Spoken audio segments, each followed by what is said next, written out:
शुक्रवार 2 जून 2023 Orissa train accident. इस हादसे को हुए लगभग 3 से 4 दिन हो चुके हैं और इन 3 से 4 दिनों में आपने इंटरनेट, सोशल मीडिया और न्यूज चैनल से इस हादसे के बारे में काफी कुछ जान भी लिया होगा। लेकिन अभी भी कई सारे लोगों के मन में कई सारे सवाल है कि आखिर हादसा हुआ कैसे, ड्राइवर की गलती, टेक्निकल ग्लिच या फिर रेलवे की लापरवाही।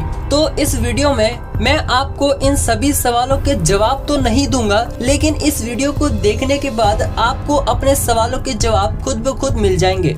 उड़ीसा के बालासोर डिस्ट्रिक्ट में महानगा बाजार स्टेशन से कुछ ही दूरी पर यह घटना घटी, जहां पर रेलवे ट्रैक्स की पोजीशन कुछ इस तरह से थी। नॉर्मल रेलवे लाइंस की तरह ही यहाँ पर भी अप एंड डाउन लाइंस चलती है।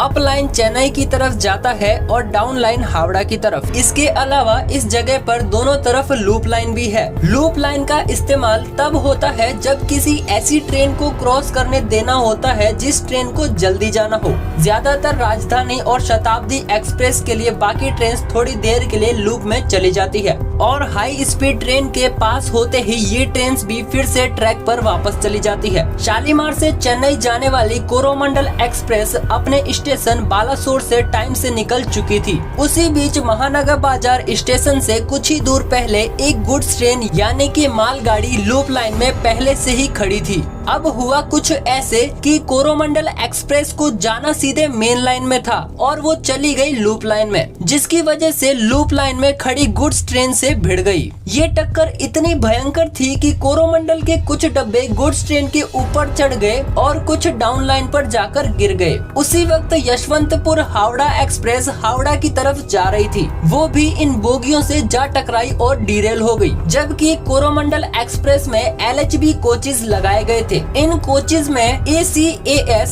एंटी कॉलिजन एडवांस सिस्टम होता है, यानी कि अगर किसी एक्सीडेंट के दौरान ट्रेन टकरा भी जाती है तब भी LHB कोचेज एक दूसरे में नहीं घुसेंगे और ना ही ट्रैक से उतरेंगे। तो अब आप सोच रहे होंगे कि आखिर ACA सिस्टम होने के बाद भी कोचेज ट्रैक से कैसे उतर गए। तो इसका जवाब है ट्रेन की स्पीड और मालगाड़ी में भरा हुआ सामान। ऑफिशियल रिकॉर्ड्स के अकॉर्डिंग उस वक्त ट्रेन की स्पीड 128 किलोमीटर प्रति घंटे की थी और गुड्स ट्रेन आयरन ओर से भरी हुई थी, जिसकी वजह से कोरोमंडल एक्सप्रेस पर इतना बुरा इम्पैक्ट पड़ा कि उसमें लगे LHB कोचेज भी इस हादसे को टाल नहीं सके। लेकिन मेन सवाल ये है कि कोरोमंडल एक्सप्रेस के ड्राइवर, जो कि अभी काफी क्रिटिकल कंडीशन में है, उनका कहना है कि उन्हें मेन लाइन के लिए ग्रीन सिग्नल मिला था, लेकिन उसके बाद भी ट्रेन लूप लाइन में कैसे चली गई? क्या इसमें ट्रेन ड्राइवर की लापरवाही है? तो इसका जवाब है बिल्कुल भी नहीं,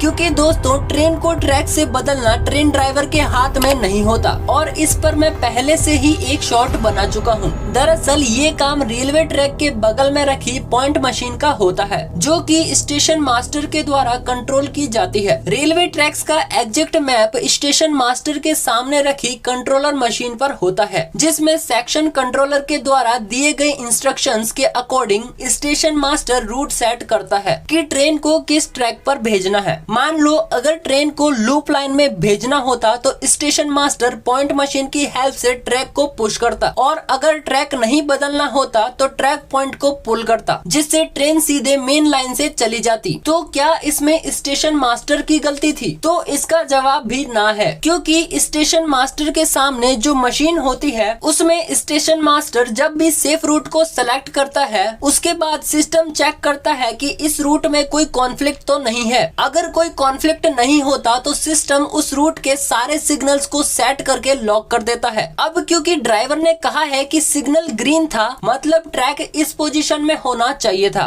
और अगर ट्रैक इस पोजीशन में था तो फिर सिग्नल लूप लाइन के लिए होना चाहिए था। लेकिन उस वक्त सिग्नल ग्रीन था और ट्रैक की पोजीशन सिग्नल के जस्ट अपोजिट थी। तो क्लियरली ये एक टेक्निकल ग्लिच था। लेकिन क्या इसे मेंटेनेंस से सुधारा जा सकता था या फिर नहीं? अगर इस इंफॉर्मेटिव वीडियो से कुछ भी नया सीखने को मिला हो तो प्लीज वीडियो को लाइक करके चैनल को सब्सक्राइब कर देना।